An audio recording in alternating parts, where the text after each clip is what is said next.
علیکم ورحمۃ اللہ وبرکاتہ۔ جی دوستو، آج ہم بات کریں گے ماہ رمضان کی تیاری کے حوالے سے۔ بہت ہی برکت والا، رحمتوں والا، عظمتوں والا مہینہ آنے والا ہے۔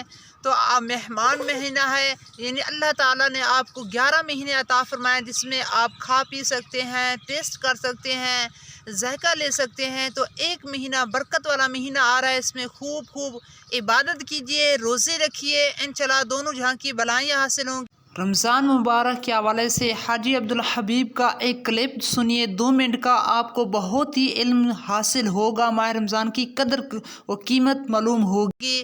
ایسا مہینہ آ رہا ہے جس میں دوزخ کے دروازے بند کر دیے جاتے ہیں، جنت کے دروازے کھول دیے جاتے ہیں۔ اور آپ کو بتاتا چلوں، جس میں سحر و افطار میں دعا قبول ہوتی ہے، سحر و افطار میں جو کھانا کھایا جاتا ہے اس پہ کوئی حساب نہیں، اور جو فرض ادا کیا جاتا ہے اس کا 70 گنا ثواب ملتا ہے، اور جو نوافل ادا کیے جاتے ہیں اس کا فرض کے برابر ثواب ملتا ہے۔ تو آپ سے عرض ہے نیکی میں گزاریے گا اور خوب برکتیں حاصل کیجیے گا۔ الحمدللہ آپ زندہ، ابھی آپ کے پاس ٹائم ہے تو اس ٹائم سے فائدہ اٹھائیں، اپنے لیے نیک اعمال کر لیں، تو اس ٹائم سے فائدہ اٹھائیں، اپنے لیے نیک اعمال کر لیں۔ جب یہ قبرستان آ جائیں گے تو ماہ رمضان کے روزے رکھنا ناممکن ہو جائے گا۔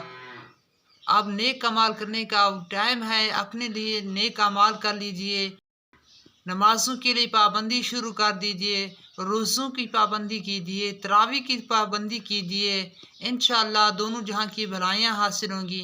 اللہ تعالیٰ نے یہ ماہ رمضان عطا فرمایا ہے، یہ بہت ہی پیارا مہینہ ہے، اس میں نیکیوں کا ثواب بڑھا دیا جاتا ہے اور فرض کا ثواب 70 گنا کر دیا جاتا ہے۔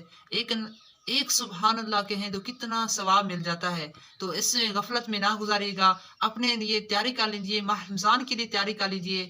آپ باہر جاتے ہیں تو تیاری کر لیتے ہیں، کسی دوست سے ملنے جاتے ہیں تو تیاری کر لیتے ہیں، کسی فنکشن پروگرام میں جاتے ہیں تو تیاری کر لیتے ہیں، اگر کوئی مکان بناتے ہیں اس کی بھی تیاری کرتے ہیں، اب کسی باہر شہر جاتے ہیں تو اس کے لیے سامان پیک کر کے تیاری کر لیتے ہیں۔ یہ تو معذب بہترین مہمان آ رہا ہے جو آپ کو نوازنے والا ہے، آپ کو گفٹ دینے والا ہے، تو اس کی بھی تیاری کر لیجئے، اس کے لیے بھی تیار ہو جائیے، اپنے آپ کا ذہن بنائیے کہ انشاءاللہ اس میں خوب نیکیاں کروں گا، تلاوت قرآن کروں گا، درود شریف کی کثرت کروں گا، نیک اعمال کروں گا، گناہوں سے بچتے ہوئے یہ ماہ رمضان گزاروں گا۔ دعا ہے کہ اللہ تعالیٰ ہمیں عمل کرنے کی توفیق عطا فرمائے، آمین۔